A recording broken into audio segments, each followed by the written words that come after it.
The day I closed my bookshop for the last time, I stood behind the counter and pretended I wasn't about to fall apart. It was a Tuesday in November, the kind of grey November that settles over small town Ontario like a wet blanket and doesn't lift until April. The radiator in the corner was making that knocking sound again.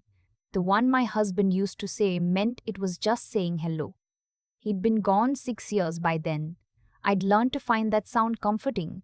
On that last morning, it felt like a goodbye. I had a cup of tea I wasn't drinking.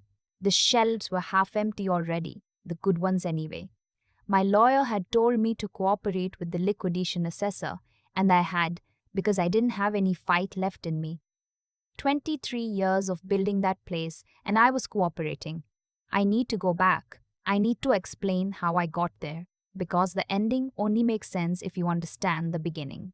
And the beginning wasn't the bankruptcy notice. The beginning was the winter of 2001, when two boys came in from the cold and changed everything, even if I didn't know it yet. My bookshop was called Folio Thread. It sat on the main street of a town about 40 minutes east of Kingston, the kind of place that had a cenotaph in the square and a hockey rink that flooded every October. I had opened it in 1999, 2 years after finishing my English degree at Queen's, with the inheritance money my grandmother had left me, $14,000, and the absolute conviction that people in small towns deserved a real bookshop, not just a rack of paperbacks at the pharmacy. My husband thought I was ridiculous.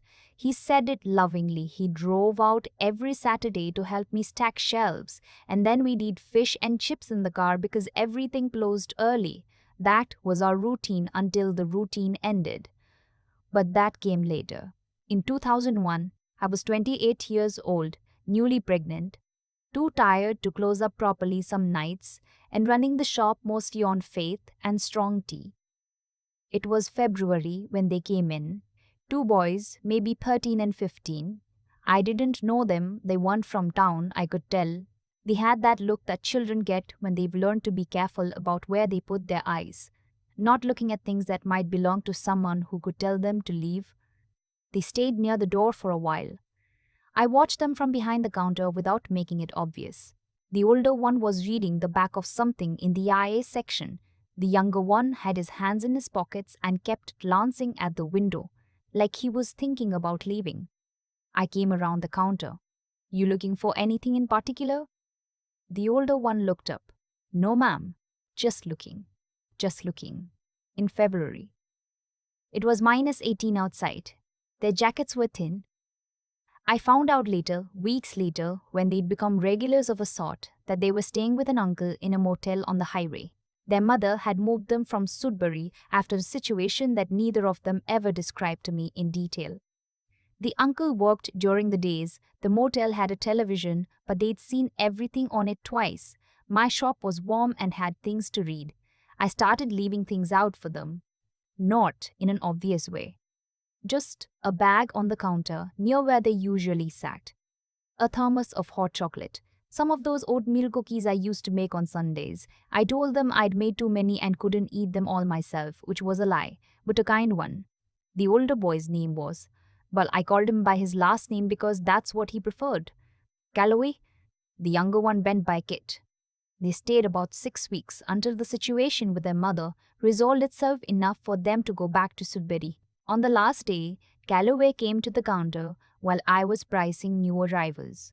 He put a folded piece of paper down next to my stapler. "What's this?" I asked. "A promise," he said. "Kit wrote it. He made me sign it too." I unfolded it. It was on a page torn from a composition notebook. In careful 12-year-old handwriting, "We promise to pay you back for everything. Every cookie and every cup. We mean it. Kit and Calloway." I still have that piece of paper. It's in an envelope in a shoebox in my bedroom closet, and I didn't throw it away even when I was packing up the house. Some things you just don't let go of. I put it in my pocket that day and told them I didn't need paying back. I told them to be kind to people when they could, and that would be more than enough. They nodded very seriously, the way teenagers do when they're moved, but don't want to show it. Then they left. I didn't expect to see them again. The years that followed were mostly good ones. My daughter was born in 2002. My husband built a little reading nook into the corner of the shop where she could play while I worked. Folio and Thread became a kind of institution, not big, not famous, but known. People drove from Kingston sometimes. A local author held her launch there and cried during her reading. A man proposed to his girlfriend in the poetry section, right between Neruda and Bishop, and she said yes. There were hard times too. My husband died in 2017, quite suddenly, a hard thing no one had seen coming, and for about 3 months I barely functioned. My daughter, she was 15 then, kept the shop open 3 afternoons a week with the help of my part-time staff, a retired teacher named Gwen who had been with me for 11 years. I came back to it because I didn't know what else to do with myself. The shop smelled like him, not literally, but it felt like him, safe and a little cluttered and warm. What I didn't know, what I couldn't have known because I was grieving and not paying close enough attention, was that my business partner had begun making decisions without me. I should explain the business partner. His name was Terence. I'd taken him on in 2015 when my husband got sick the first time, a scare that turned out to be nothing, but it scared me enough to want to back up. Terence was the husband of a woman I'd gone to university with. He had a background in retail management. He seemed solid. He wore good coats and always remembered people's names. What I didn't know was that Terence had a problem with gambling. A serious, long-running, extremely well-hidden problem. And when my husband died and I went quiet for those 3 months, Terence had begun moving money. Not all at once. Just a little, then a little more. He set up a second accounting stream that I never looked at because I'd given him the books to manage. He had a cousin who was an accountant, and together they built something that, from the outside, looked like the bookshop was struggling, when actually the bookshop was doing fine and the money was going elsewhere. I didn't find out until 2020, when my accountant, a different one, Gwen's nephew who I'd switched to after Terence brought in his cousin, noticed something strange in the quarterly statements. He called me on a Thursday afternoon and said, "I think you should come in." I drove to his office in Kingston, thinking it was a tax thing. It was not a tax thing. By the time we untangled what Terence had done, the number was close to $90,000 over 5 years. My accountant reported it to the police. The OPP got involved. Terence's cousin was brought in for questioning. There were lawyers, his, mine, and eventually a Crown prosecutor. But Terence had been meticulous. He'd kept things just ambiguous enough that prosecution was slow. 18 months of legal process, of statements and disclosures and delays, and all the while the bookshop, my bookshop, was bleeding. The legal bills, the forensic accounting, the year I couldn't take a salary. Gwen stayed, bless her, at reduced hours. My daughter helped on weekends, but I had taken out a line of credit to cover the gaps, and the line of credit became a second line of credit. And by the spring of 2024, my lawyer told me very gently that unless something significant changed, I was going to have to consider closing. I said, "How long do I have?" She said, "Probably until autumn." I asked her what significant meant. She said, 60,000 would stabilize you. More would help. $60,000. The number sat in my chest like a stone. I spent the summer trying everything I can tell you about, and more I'd rather not. A community fundraiser that raised 8,000, enough to make me cry with gratitude, but not enough to matter. A loan application that came back declined because the business had lost too much value. A grant through a provincial arts funding program that I didn't qualify for because I wasn't a co-op. I sold first editions I'd been keeping for 20 years. I sold my grandmother's ring. And still, November came. The liquidation assessor came. My lawyer prepared the paperwork. The last day was a Tuesday. I made tea. The radiator knocked. I stood behind the counter of the place I had built and loved for 23 years and pretended I wasn't about to fall apart.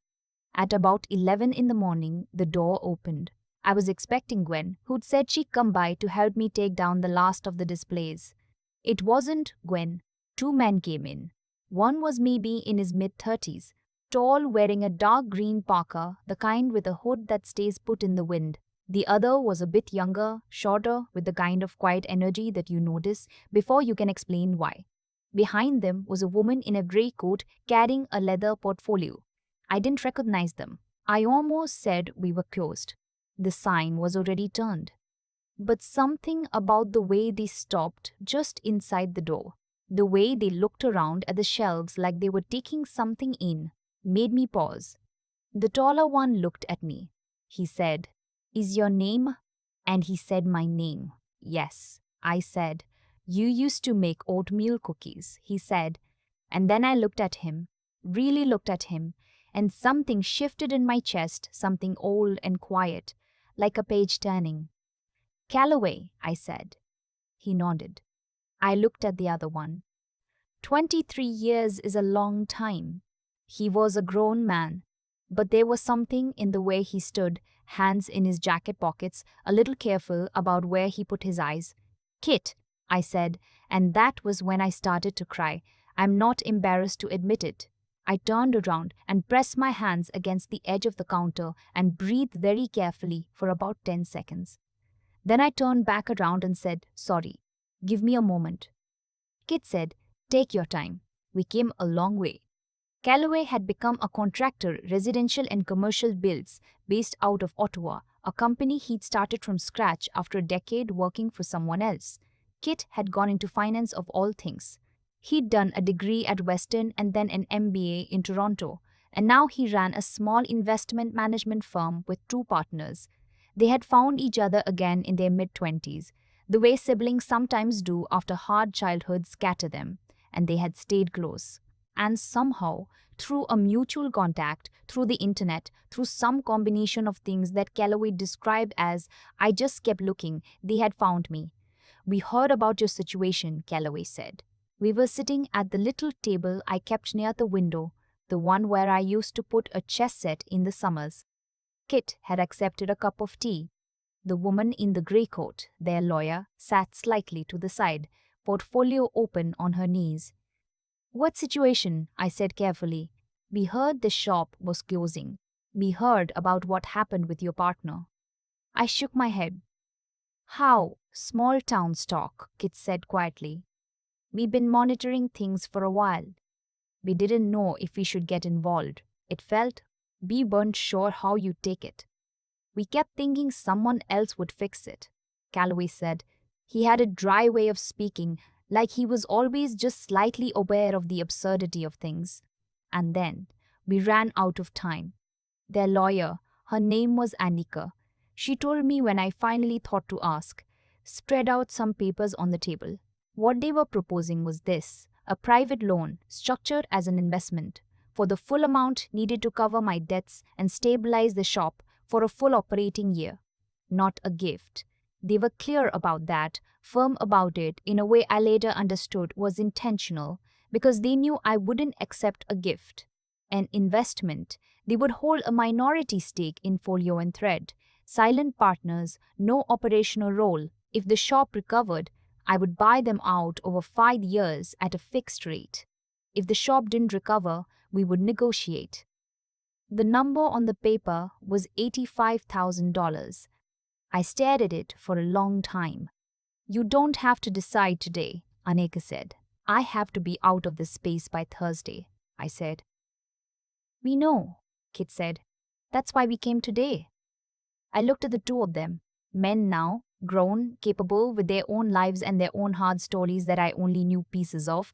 They had driven from Ottawa. They had brought a lawyer. They had found me. "I wrote you a promise," Kit said. "When I was 12. Do you still have it?" I thought about the shoebox in my bedroom closet. "Yes," I said. He nodded once. "Then you know we mean this." I signed the papers on Wednesday morning. Anike filed them the same day. On Thursday, instead of handing over the keys, I handed the landlord 6 months of back rent and a letter of continued tenancy.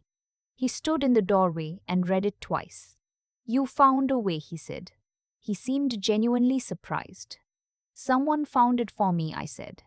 The liquidation assessor called Friday morning to confirm the appointment for the final inventory. I told her we wouldn't be needing her services anymore. There was a pause, and then she said, "Oh, good for you." And she sounded like she meant it. Gwen came back full time in January. My daughter, who'd been working 2 jobs to help me hold on, cried on the phone for 10 minutes when I told her. And then she laughed, and then she told me she'd always believed. She's 22 now and studying environmental policy at Dalhousie. She has my husband's stubbornness and her own kindness, which is the best possible combination. The shop is still open. It's the following spring now, and last Saturday, a young woman bought every book in our local author section for a care package she was putting together for a friend going through a hard time. She spent 4 hours in here and left with 3 tote bags, and when she came to the counter, she said, "This place feels like a hug."